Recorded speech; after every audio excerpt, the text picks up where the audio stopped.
Bilis ng oras, gabi na agad. Kaya sila ate, tsaka si kuya.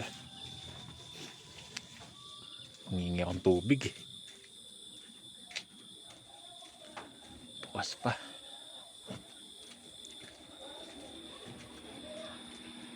Si kuya.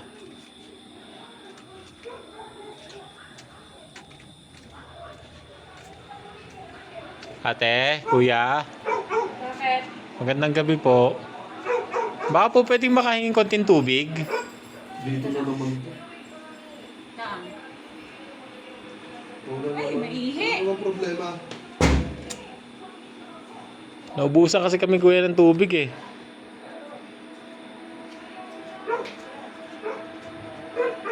Yung yan, pati tubig nagpapaubos kayo. Parang kaya kung nabulunan kayo lahat, di patay kayo. Hindi pa naman kami kumakain kuya. Kaya hindi pa naman mabubulunan. Sira ako gulo.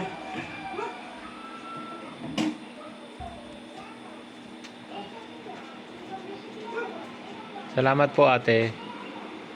Ay, ate, pwedeng papuno na? Magpapakulo din kasi ako mamaya eh. Raulo kay ko na maglagay mo, bigay mo sa kanya. Pumasok ka dito, lang ako may ginagawa ate Candy mo.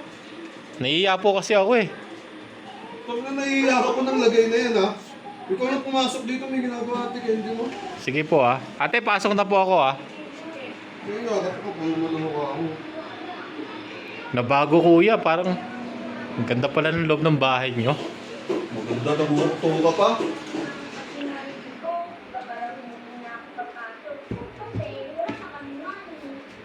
Ano po ah?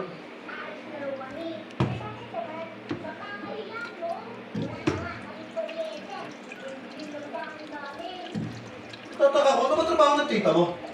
Sa ano po, sa kantin po, siya po yung nag-handle doon.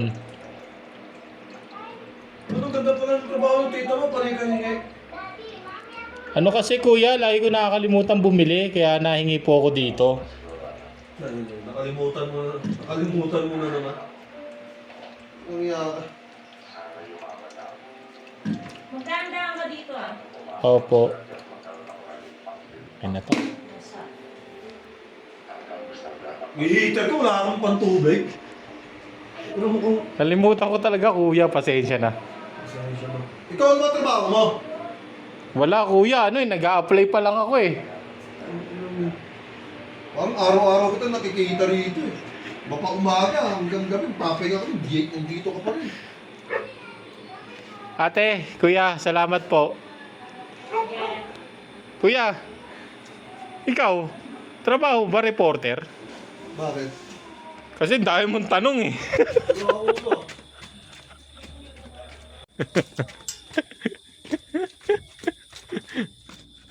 Anong reporter? Marereport ka talaga ngayon.